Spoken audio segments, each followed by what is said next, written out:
My mom stole my college fund to pay for my brother's wedding. My voice still trembles when I think about it. My name is Laura Hayes, and that day changed everything. I had been saving every dime I earned from tutoring, part-time shifts at the cafe, and even small gifts from relatives. I had dreams, college, a degree, a future I had painstakingly mapped out, and she just took it, as if my life didn't matter. I don't see why you care so much about school, my mother said, her tone both mocking and cold. Women like you have no business going to college. Just find a good man, get married, and let him take care of you. Your brother needed the money more. That wedding is more important than your silly ambitions. She leaned back in her chair, smiling like she had done something noble. The favor she thought she was granting me felt like a dagger to the chest. I froze, gripping the empty envelope she handed me. Not a penny, not a check, nothing. I wanted to scream, to cry, to throw it at her face, but the words wouldn't come. Mom, I worked for this. I saved this money myself. You can't just... She waved me off dismissively. It's my money. You didn't earn it. You never will. Her smirk told me nothing I said would matter. Nothing I had ever done mattered. My brother, Jason, the so-called golden child, lounged on the sofa, oblivious or perhaps complicit. He had never been punished for anything, and my mom had made sure I knew it. I had spent years living in his shadow, my successes minimized, my mistakes magnified.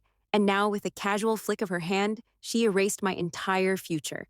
The favoritism had always been there. Subtle or not so subtle, but today it hit me like a freight train. I wanted to cry. I wanted to scream. I wanted to disappear, but I didn't. I turned to leave, gripping my bag tightly as my chest burned with anger and disbelief. I felt every insult, every slight, every moment I had been dismissed weigh me down.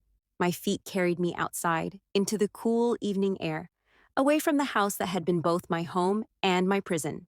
The city lights flickered around me, indifferent to my pain. I pressed my back against the brick wall, trying to steady my breathing. The envelope felt like a stone in my hand, a symbol of stolen dreams. I thought about my plans, my hard work, my dedication, and I realized no one else would decide my worth. Not my mother, not Jason, not anyone. If I wanted to survive, to thrive, I had to do it myself. I replayed our conversation over and over in my head. Women like you have no business going to school. The words stung. I could still hear the smug satisfaction in her voice, see the condescending tilt of her head, the way she enjoyed crushing my dreams. I wanted her to feel guilt, regret, shame, but I knew that wasn't going to happen. She had favored Jason for as long as I could remember, treating him like he was perfect while I was merely tolerated. I walked through the empty streets, every step carrying the weight of betrayal and anger. I had considered going to that wedding, if only to confront her in front of everyone, to make them see the injustice. But the thought made my stomach churn, pretending to be happy, smiling while my mother gloated over what she had taken from me was unbearable. So I didn't go. I left.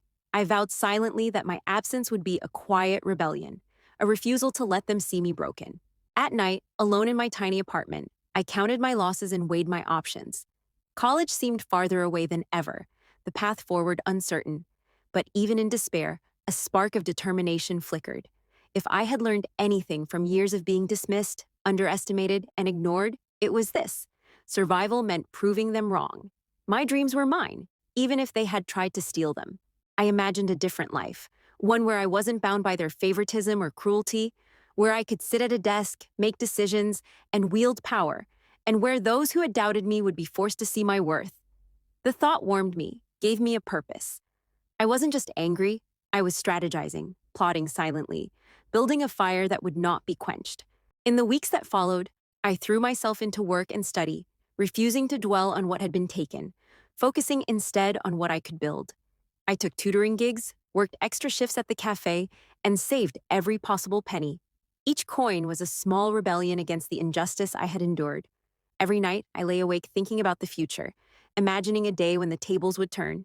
And I promised myself one thing, that one day, the people who had doubted me, who had elevated Jason above me and dismissed my worth, would witness my rise. I didn't know how it would happen or when, but I knew it would. The scales of life have a way of balancing themselves, and I would be ready. The walk out of that wedding, the moment I left my mother and brother behind, was not the end. It was the beginning of my reckoning. That night, staring at the ceiling, I felt something I hadn't felt in a long time: control. Not over them, not yet, but over my own destiny. My name is Laura Hayes, and they had underestimated me. They had taken my money, mocked my dreams, and thought me powerless. But even as I lay in the darkness, I knew the story wasn't over. It had only just begun. 10 years. 10 years of blood, sweat, and silent determination. I am Laura Hayes, the girl my mother said would never make it, the one she dismissed, the shadow in her golden son's life. After walking out that night, I vowed never to let anyone control my worth again. College wasn't just a dream, it was a rebellion. Every dollar I earned, every hour I spent tutoring, every night I stayed awake studying, was a strike against the family who tried to bury me. Scholarships became my lifeline. I applied for everything, anything, and then worked double shifts at the cafe to make up what didn't come through. People laughed at me. Men told me to forget ambition and find a husband.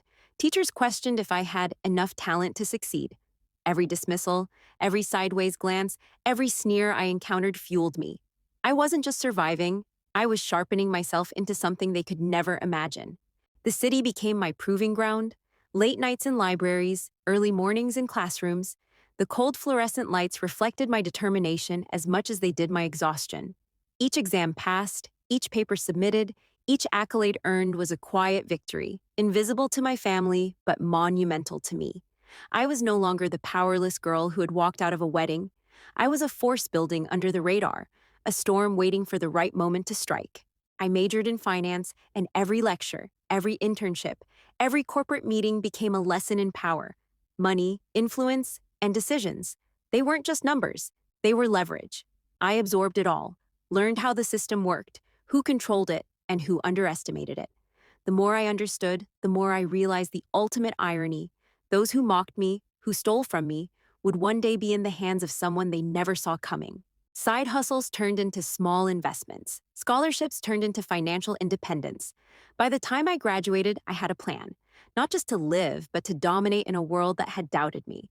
Every obstacle I faced only made me sharper, more strategic. I learned patience, the art of silent power, and how to let others reveal their weaknesses while I built mine. My mother's words echoed in my mind. Women like you have no business going to school. I carried those words with me, but instead of breaking me, they became fuel. By the time I entered the corporate world, I wasn't just a young graduate, I was a calculated presence. Promotions came because I earned them, yes, but also because I knew how to navigate power without revealing my full hand. Colleagues underestimated me, bosses overlooked me. Perfect. That invisibility was my advantage. It allowed me to learn, to plan, and to grow into someone who could one day control not just her destiny, but the fate of those who once belittled her. And then, slowly, the stakes rose. I bought shares in a regional bank, slowly gaining influence, attending meetings, absorbing strategy, and learning how to wield authority with a quiet but firm hand. No one connected the young woman who had once struggled to pay tuition with the rising power in the banking world. I let it stay that way. Every slight, every insult, every time my mother and brother laughed at my ambitions, I remembered it, storing it like fuel for the ultimate moment. Friends came and went. Lovers appeared and disappeared. I didn't chase approval. I chased leverage, experience, knowledge. And in those years, the girl who had been crushed by favoritism transformed into a woman who could make decisions that affected families, companies, and fortunes. I became someone who didn't need validation, who didn't need anyone to acknowledge her worth because she already had it, in full. Yet, through all of it, I never forgot the family who had tried to bury me. My mother's favoritism, her cruelty, her smug assurance that Jason's life was more valuable than mine burned in my mind. And I waited. Patience became a weapon. Silence became armor. Every late-night strategy session, every calculated career move, every risk taken was a step toward the reckoning that would one day come. Now, 10 years later, I walk into my office in a sleek suit, the city skyline reflected in the glass walls behind me. I am no longer the girl clutching an empty envelope outside her mother's house. I am the woman who owns power, who commands attention, who sets terms. And today, by coincidence or fate, my past walks through my doors. My mother and brother, completely unaware of who stands before them. They are applying for a loan extension, unaware that the person they once dismissed holds their fate in her hands. I watch them struggle to fill out the forms, their arrogance replaced by subtle anxiety. Jason fidgets. My mother clutches her purse like it's a shield. I feel a thrill of quiet satisfaction, a slow, simmering power. They thought I was nothing. They thought the golden child deserved everything while I got scraps. But now, the tables are mine to turn. The air is electric, charged with the tension of what's about to unfold. And I, Laura Hayes, am ready to show them just how underestimated they were. The conference room was quiet, the faint hum of fluorescent lights the only background noise. I sat behind the polished oak desk, reviewing the loan extension documents with the calm precision of someone who had orchestrated every step of her rise. My mother, Elaine Hayes, and my brother Jason sat across from me, oblivious. They had no idea who I had become. They didn't know that the girl they had dismissed, the one they had laughed at, now held their financial fate entirely in her hands. Everything seems in order, my mother said nervously, glancing at Jason, who avoided my gaze. Her voice, once commanding and smug, trembled with an unfamiliar uncertainty. She didn't recognize the quiet authority in my tone, the composed power in my posture. This was the first time in decades she felt small in my presence.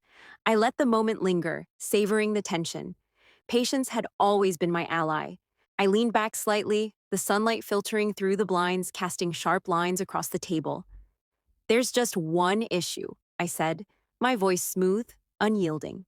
"The payments on the previous loan have defaulted, and under the bank's policy, we cannot approve another extension without full settlement." I tapped my pen against the papers, deliberately. My mother's hand tightened around her purse. Jason's face went pale. Every gesture, every reaction, confirmed what I had already known. They were finally seeing me as more than the powerless girl they had once mocked. This can't be," my mother stammered, her voice rising slightly. "Laura, you can't. We're family." The irony was exquisite. Family. The very word she had used to justify taking my dreams. Belittling me and giving everything to Jason now hung uselessly in the air. I smiled faintly, a soft, controlled curve of my lips that carried no warmth, only quiet authority. "Family or not," I said, "policy is policy. The bank must follow the rules." I let the weight of those words sink in. Jason opened his mouth, likely to argue, to plead, to remind me of all the years of favoritism and indulgence. But no words came. The arrogance that had defined him, the smug confidence of the golden child, had vanished. For the first time, he was forced to confront the reality that he had been wronged too, not by circumstance, but by the one they had underestimated. By me. I could almost see the disbelief flicker in his eyes, the silent calculation as he realized that power had shifted irreversibly. I signed the papers. The stamp hit the documents with a crisp authority. "Rejected." My mother gasped. Jason's jaw tightened. Their fortunes, their comfort, the life they had taken for granted, were suddenly tethered to rules they could no longer manipulate. I could have spoken, explained, or revealed my journey in detail, but silence carried far more weight. Their faces said everything: shock, anger, regret, helplessness. Satisfaction coursed through me, a quiet, controlled surge of vindication that had been years in the making. "You've changed," my mother whispered finally, voice small and uncertain, almost reverent. I didn't respond. I didn't need to. The irony was enough. She had tried to define me, to limit me, to decide my value. Now she saw it clearly, even if she didn't want to admit it. I leaned back, letting the sunlight outline my figure in the room, the calm epicenter of authority. No shouting, no confrontation, just the undeniable truth of my power. I stood, adjusting my blazer, the air of composed dominance enveloping me. "I suggest you make arrangements to settle your accounts promptly," I said, the simplicity of my words cutting through the tension like a blade. My mother and brother nodded, unable to argue, trapped in the reality they had ignored for so long. I left the papers on the desk, the evidence of their underestimated daughter's rise to authority, and turned toward the door. Walking down the corridor, I felt a lightness I hadn't known in years. 10 years of struggle, sacrifice, and silent plotting had led to this moment. The anger, the betrayal, the favoritism, they had all fueled me, shaped me into someone unstoppable. As I stepped outside, the city stretched out in front of me, lights twinkling, indifferent yet alive. And I realized something vital. I didn't need their apologies. I didn't need recognition or reconciliation. Life had delivered the justice they never deserved, and I had accepted it fully, calmly, and with dignity. My mother and brother would remember today. The golden child and the favorite would finally understand the consequences of their arrogance, the weight of underestimating someone they had dismissed. But I didn't need to relish their suffering overtly. The satisfaction came from knowing that I, Laura Hayes, had reclaimed my destiny, built my power from the ground up, and had the last irrevocable laugh. The reckoning had arrived, and it was mine alone.